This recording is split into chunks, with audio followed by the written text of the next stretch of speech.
Au nom du Père et du Fils et du Saint-Esprit. Amen. Ah, mon Seigneur Dieu, je te rends grâce de nous réunir ici, ce soir pour parler de ton Église. Je te demande, d'abord, je te rends grâce qu'on fasse partie, de ton Église, qu'on en soit membre. Soutiens-la, continue de nous soutenir dans la foi, puis donne-nous, ce que tu juges bon pour, continuer, sa mission de te faire connaître, puis de faire connaître, le chemin vers le salut. Amen. Alors voilà, l'Église catholique. L'Église catholique: «Sur cette pierre, je bâtirai mon Église, et la puissance de la mort ne l'emportera pas sur elle. Sur cette pierre, je bâtirai mon Église». Donc, Jésus bâtit son Église. On aura peut-être l'occasion d'en reparler un petit peu plus tantôt, là, mais c'est vraiment le catéchisme enseigne quelque part que le Christ, dans toutes ses actions et ses paroles, bâtit son Église. Donc le c'est pas juste quelque chose qu'il a fondé à un moment donné à une phrase, avec une phrase. C'est sûr qu'il y a des moments clés, là, mais dans toutes ses actions, il bâtit son Église. Tout son ministère, peut être compris comme, étant un ministère de construction du temple, si on veut. Alors, qu'est-ce que l'Église catholique? J'ai j'ai repris, à mon compte, en la modifiant un petit peu, la définition qui était, celle, enseignée, pendant des siècles même, hein, qui vient du petit catéchisme, que nos arrière-grands-parents ont probablement appris. Elle est vraiment super bonne. Alors: «Société des fidèles unis entre eux par la profession de la même foi en Jésus-Christ, par la participation aux mêmes sacrements et par la soumission au même pasteur». Alors, qu'est-ce que c'est l'Église catholique? C'est d'abord société des fidèles. C'est une société, c'est une gang, unis entre eux. Donc, nous sommes unis. C'est une union, l'Église catholique. Et qu'est-ce qui nous unit? C'est 3 choses. Donc, c'est une même foi, donc unité de la foi en Jésus-Christ, unité dans les sacrements qu'on reçoit par l'Église et soumission au même pasteur. Alors, qu'est-ce que ça veut dire, les pasteurs? C'est ceux qui dirigent l'Église. On pense à Jésus qui dit à Pierre: «Paie mes brebis». Paie mes brebis, donc ceux qui dirigent l'Église qu'on voit sur la terre, là, ce sont donc des pasteurs. Et ce sont donc le pape, les évêques, les prêtres. Et donc on pourrait, virer la question aussi puis se demander, par exemple, qu'est-ce que ça prend pour être catholique? Pour être catholique, donc ça prend 3 choses. Ça prend ces 3 choses-là. Pour être catholique, il faut avoir la foi en Jésus-Christ. Évidemment, si tu crois pas en Jésus, tu vas avoir de la misère à être catholique, tu sais. 1re condition, tu sais. Ensuite, faut recourir au sacrement.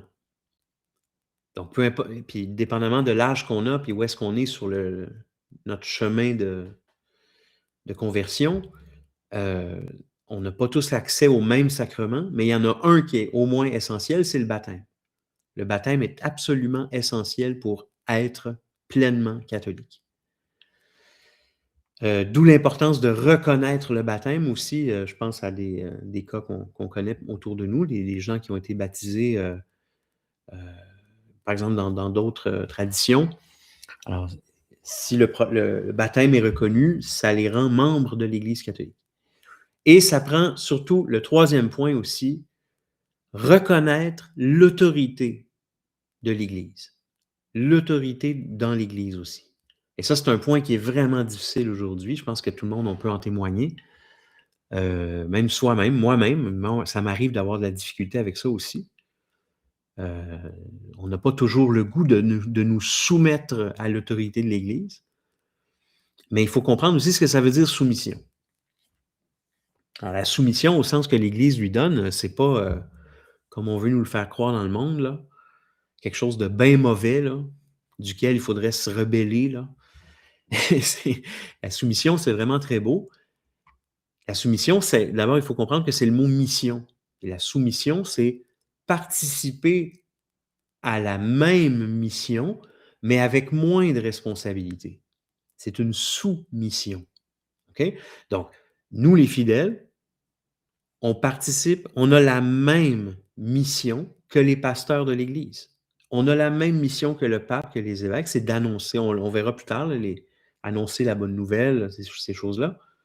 On a la même mission, mais on n'a pas le même degré de responsabilité.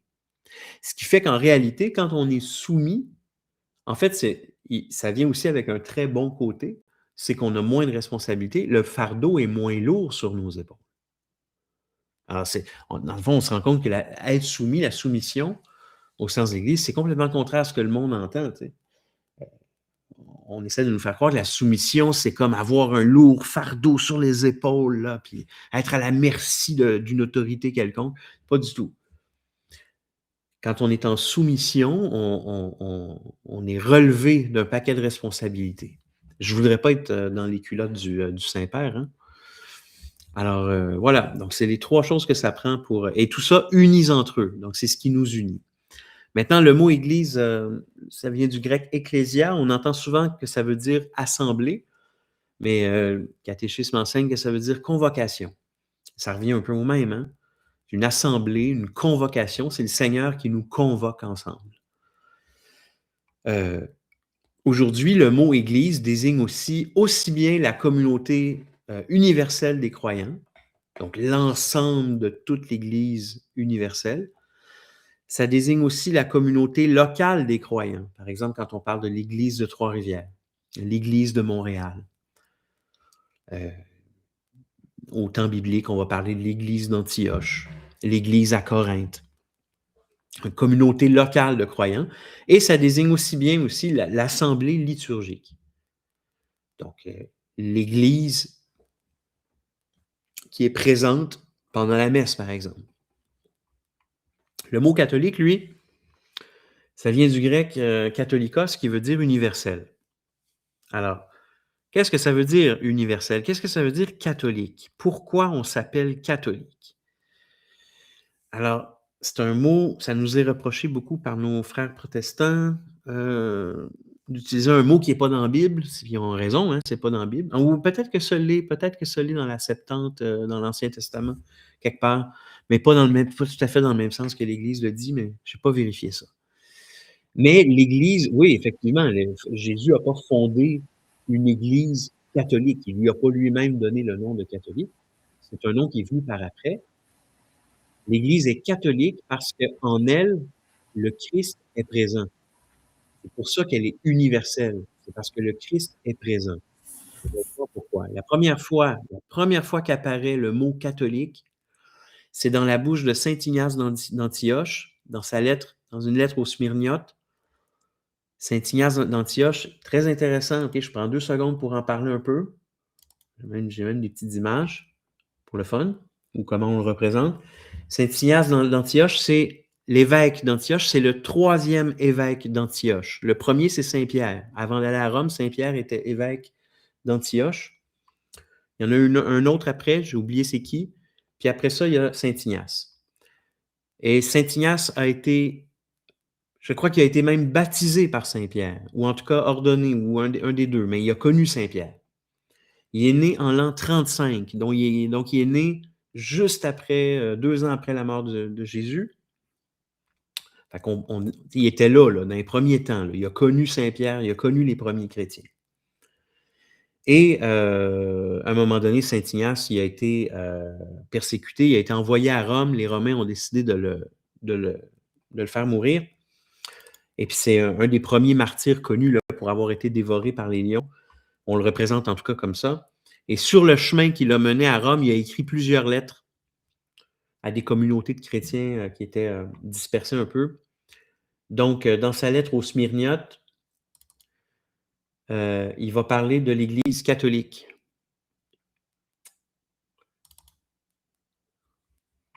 Voilà. Pardon. Alors, il dit là où paraît l'évêque, que là soit la communauté. De même que là où est le Christ Jésus, là est l'Église catholique. Donc, là où il y a un évêque, comme à Trois-Rivières, il y en a un, et là, il y a un évêque là est la communauté. C'est la communauté locale des croyants.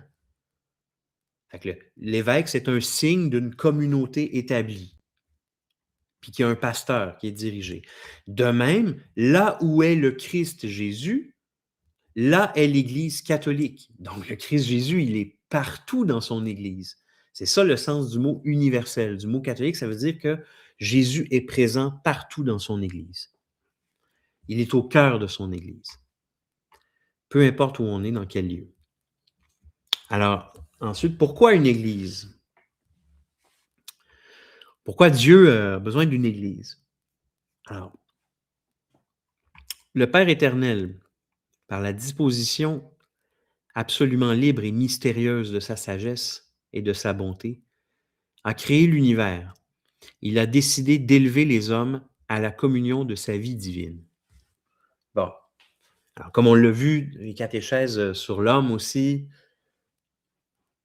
on dit, on a vu que Dieu a créé l'homme, cette créature, l'homme, pour partager son amour et que l'homme, à son tour, le choisisse en retour pour l'aimer. Puis qu'il y ait cet échange, un échange perpétuel d'amour. C'est pour ça qu'il a créé l'homme.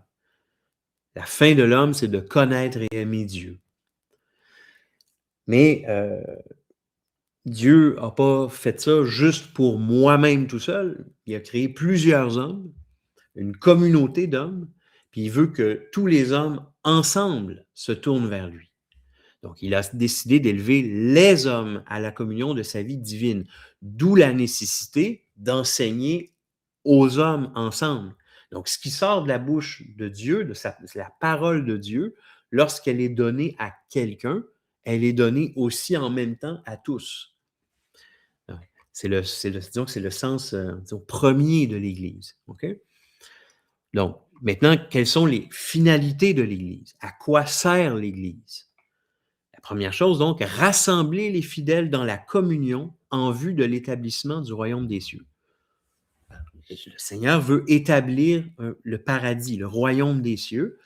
Pour ça, donc, l'Église participe, elle aide les fidèles à être en communion. Alors, pour être en communion, le truc derrière ça, c'est très important. C'est l'affaire la plus importante qu'il n'y a pas dans l'Église. L'idée de communion, c'est ce qu'on devrait toujours chercher. La communion dans toute chose. On a dit au début dans la définition de l'Église qu'on professe la même foi, les mêmes sacrements, les mêmes pasteurs. Okay? Donc, il faut qu'on ait ça en commun. Si vous et moi, on dit qu'on est en communion, puis qu'on se rend compte qu'on ne croit pas la même chose, ça veut dire qu'on n'est pas en communion. Alors, si je professe que Jésus-Christ est le Fils de Dieu, qu'il est la deuxième personne d'un Dieu trinitaire, et que l'autre à côté n'est pas d'accord, ben on n'est pas en communion. C'est bien malheureux. Il a beau dire qu'il aime Jésus lui aussi, mais ça fait qu'on n'est pas en communion. Il manque quelque chose. Notre foi n'est pas la même foi. OK? La même chose pour les sacrements ou les pasteurs. Alors, si le pasteur qui me guide est illégitime, ben je ne suis pas en communion avec ceux dont les pasteurs sont légitimes. Donc toute l'idée de communion est centrale dans l'Église. Okay? Donc, il y a une seule foi. Il y a une seule foi. Il y a une seule vraie foi parce qu'il y a un seul Seigneur. Il y a un seul Dieu, un seul Seigneur. Donc, il y a une seule foi. Donc, il faut adhérer à cette foi-là. Donc, rassembler les fidèles dans la communion, annoncer l'Évangile au monde. C'est ce que le Seigneur lui-même a demandé à la fin de Matthieu. Hein? Allez par toutes les nations, faites des disciples, baptisez-les.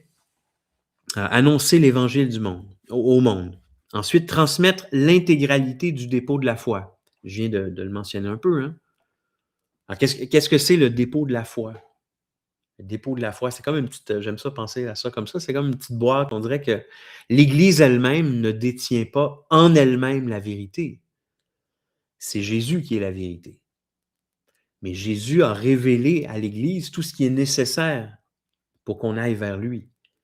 Alors ça, c'est comme s'il l'avait mis dans une petite boîte.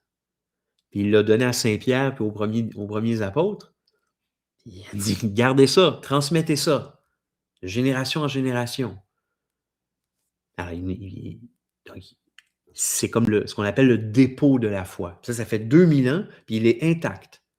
La foi, elle n'a pas changé en 2000 ans. l'Église, elle est fidèle à sa mission. Elle transmet de façon intacte la foi. Attention, les individus peuvent dérailler. Moi, je me trompe.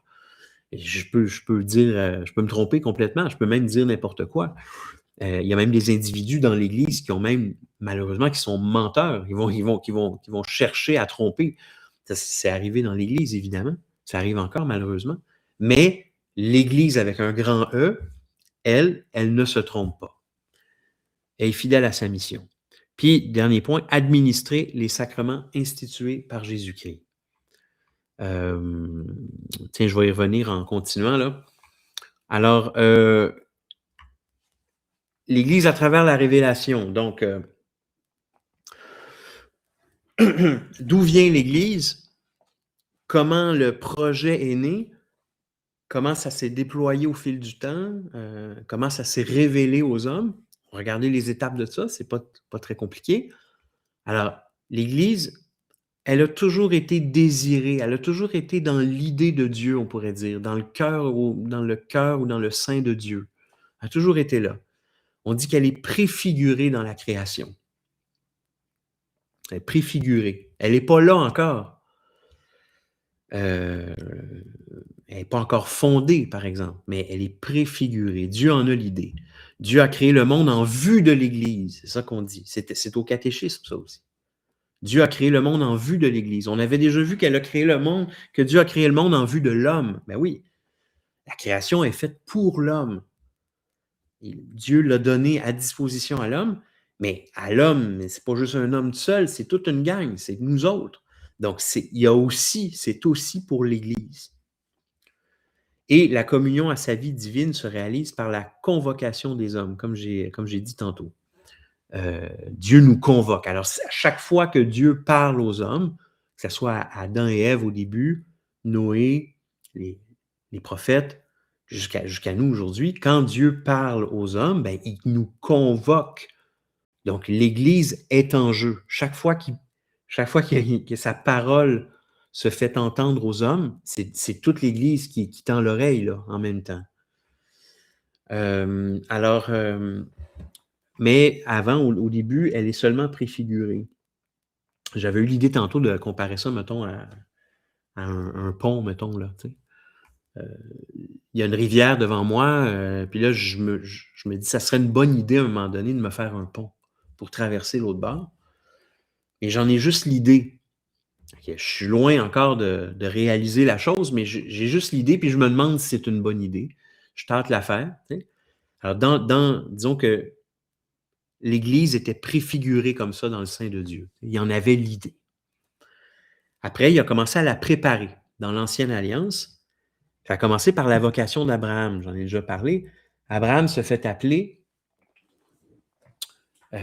C'est une première convocation aussi pour lui. Puis il promet qu'il deviendra le père d'un grand peuple. Ce grand peuple, c'est Israël, qui va être considéré comme le peuple élu, comme peuple de Dieu, le signe du rassemblement futur de toutes les nations. Donc déjà ça, c'est une préparation dans l'Ancienne Alliance de l'Église. Fait que, Israël, le peuple d'Israël, les Juifs, sont une préparation de l'Église catholique. OK? Alors là, on est comme à l'étape de dire, on prépare, on se fait un plan. Je fais un plan pour mon pont, tu sais. Je sais pas si c'est une bonne analogie. C'est comme, on fait des études de faisabilité, puis on cale un architecte, puis là, on a notre plan. On n'a pas commencé à le construire encore. OK? On a notre plan. Puis là, un jour arrive Jésus, et Jésus, lui, va fonder l'Église. OK? Alors, il fonde l'Église comment? Par ses paroles, par ses actes. Alors, un troupeau dans Luc 12, 32, c'est vraiment beau, vous regarderez ça ou je vous le lirai là. Un troupeau dont il est le berger. Au début, ça commence comme ça. Quand il commence à appeler les premiers disciples, là, il est en train de former son troupeau. Il est déjà en train de il commence déjà. Bon, il n'a pas prononcé un acte de fondation encore, mais il est en train de le fonder. Il a commencé. OK? Luc 12, 32, il dit, je ne sais pas si je lis ici vite, vite, là, mais Luc 12, 32. Ah oui, oui, c'est ça.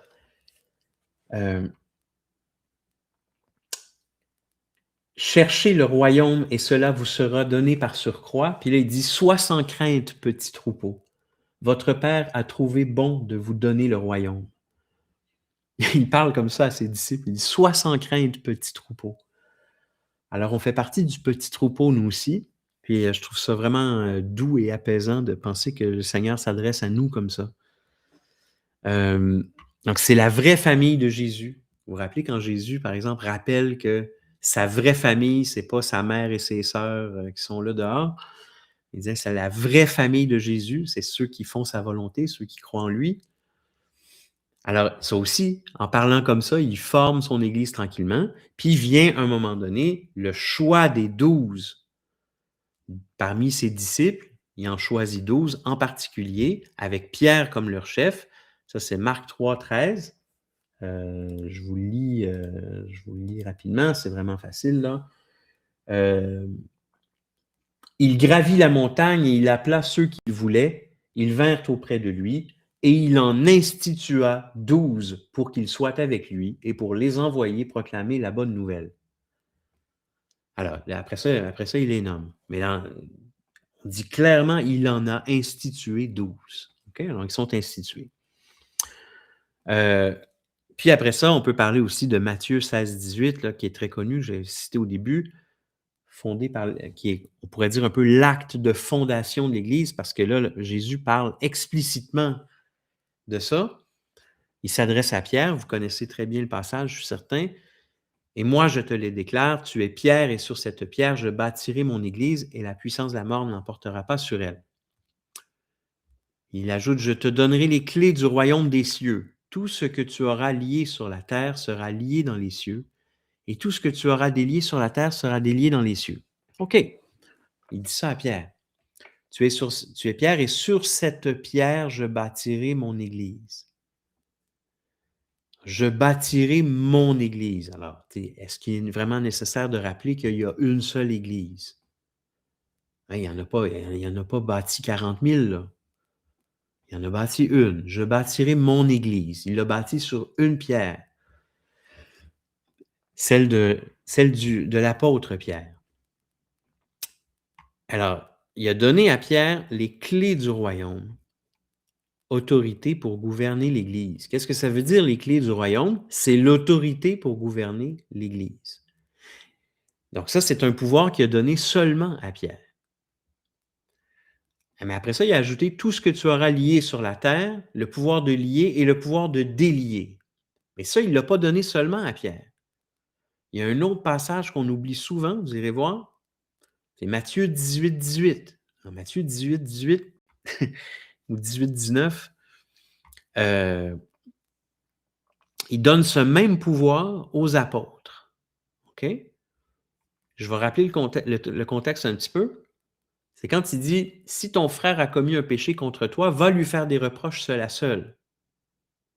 Hein? Puis là, si ça ne marche pas, prends avec toi une ou deux personnes pour que toute l'affaire soit réglée sur la parole de témoins. Vous savez?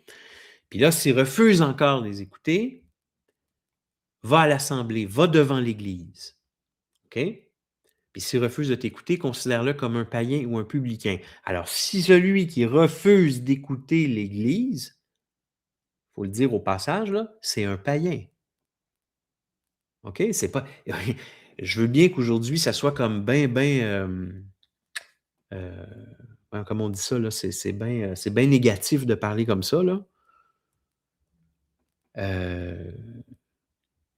On dirait qu'on n'oserait pas aujourd'hui parler comme ça. Pourtant, le Seigneur le dit lui-même clairement, là, clairement. Puis c'est au catéchisme aussi.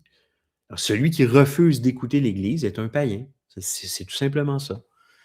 Donc, alors aujourd'hui, on est entouré de païens. On est entouré de gens qui refusent d'écouter l'Église. Puis là, il ajoute, donc, Amen, je vous le dis, tout ce que vous aurez lié sur la terre sera lié dans le ciel, et tout ce que vous aurez délié sur la terre sera délié dans le ciel. 2 chapitres de différence entre les deux. Il répète exactement la même chose le pouvoir qu'il avait donné à Pierre de lier et délier, il le donne aussi aux apôtres. Sauf que ce pouvoir de lier et délier, ce que ça veut dire, c'est des choses comme absoudre les péchés, des jugements doctrinaux, des décisions disciplinaires. Ce genre de pouvoir-là, il le donne aux apôtres, Pierre compris. Pierre fait partie des apôtres. Mais les apôtres, il y a un pouvoir qu'ils n'ont pas eu, eux, c'est le pouvoir de gouverner l'Église. L'Église au complet. Un seul apôtre, à part que Pierre, un évêque, par exemple, aujourd'hui, ne peut pas de lui-même gouverner toute l'Église. Il n'a pas reçu les clés du royaume. Okay? C'est la différence. Mais c'est un peu méconnu aujourd'hui. On l'entend moins souvent que le pouvoir de lier et délier, les évêques l'ont effectivement. Un évêque peut, dans son diocèse, prononcer un jugement doctrinal. Il peut imposer des décisions disciplinaires. Évidemment, il y a le pouvoir d'absoudre les péchés, mais pour absoudre les péchés, il faut aussi qu'il y ait le pouvoir de juger de la nature des péchés. Ces choses-là, le Seigneur a donné ces pouvoirs-là. OK? Je continue. Donc, on est à l'étape de la fondation, fondée par les paroles de Jésus. Donc, par ces paroles, Jésus fonde. Alors, l'Église, elle n'est pas encore réalisée, elle est fondée. Alors, je reprends mon pont de tantôt. C'est comme si on a signé l'entente. On a trouvé le contracteur, il va le faire, le pont. On a trouvé le financement, tout est en place. La première pelletée de terre, ça commence. C'est fondé. La fondation, là, on a une date, là. Ça va avoir lieu. C'est comme la fondation. Mais la chose n'est pas réalisée. Ce qui réalise l'Église, c'est l'Église est réalisée par la croix et la résurrection de Jésus. Tant que Jésus n'est pas mort sur la croix et n'est pas ressuscité, tant qu'il n'est pas passé par là, les apôtres ne peuvent pas savoir complètement, ne peuvent pas obtenir. Ils avaient une foi déjà, mais leur foi n'était pas encore complète parce que tout n'était pas encore accompli. Ça sera la dernière parole de Jésus sur la croix. Donc, que Jésus donne sa vie, don total du Christ pour l'Église, ça se réalise sur la croix. Donc, Dieu n'a pas calé une assemblée comme nous on fait. Nous, on cale une assemblée pourquoi? On se réunit pourquoi? Pour des intérêts humains. Et Dieu son plan, c'est pas ça. Ce que Dieu veut, c'est nous donner son amour. Et lui n'a pas besoin de ça, lui-même. Lui-même est amour infini. Mais il veut tellement nous donner son amour qui a été prêt à envoyer son Fils, donner sa vie, même sa vie humaine, souffrir pour nous, sur la croix, par amour pour nous. C'est un don total. Dieu se donne totalement pour son Église, totalement. Il s'est donné totalement pour elle. Donc, c'est ça qui réalise l'Église. Donc, on dit que le commencement de l'Église est signifié, le signe de ça, c'est le sang et l'eau sortant du côté ouvert de Jésus crucifié. Donc, la citation de saint Ambroise, de même qu'Ève a été formée du côté d'Adam endormi, donc Ève, la pécheresse, ainsi l'Église est née du cœur transpercé du Christ mort sur la croix, du côté du Christ aussi.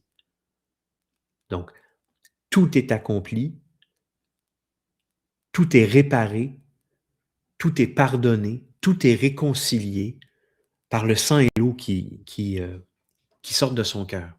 Merci Seigneur.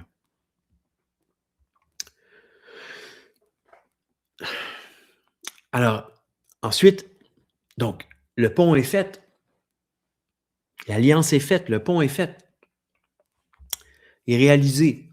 Maintenant, il n'est pas encore manifesté, c'est-à-dire que c'est pas encore connu de tous. Il faut que ça soit manifesté à tout le monde. Donc, pour ça, le Seigneur l'avait promis, on va envoyer l'Esprit Saint. À la Pentecôte, l'Esprit Saint fut envoyé pour sanctifier l'Église, qui se manifesta publiquement et commença la diffusion de l'Évangile par la prédication. Donc, on est présentement, encore 2000 ans après, on est encore dans cette étape-là. On n'a pas encore terminé. On n'a pas encore terminé de rejoindre tous les hommes, parce que Dieu veut la communion de tous les hommes dans le royaume. Mais on est en bonne route, là. On est vraiment en 2000 ans, là. On a quand même fait beaucoup de chemin. Il y a des hauts et des bas, il y a des creux parfois, là. Mais je veux dire, on est dedans. Alors, c'est à ça qu'on est appelé.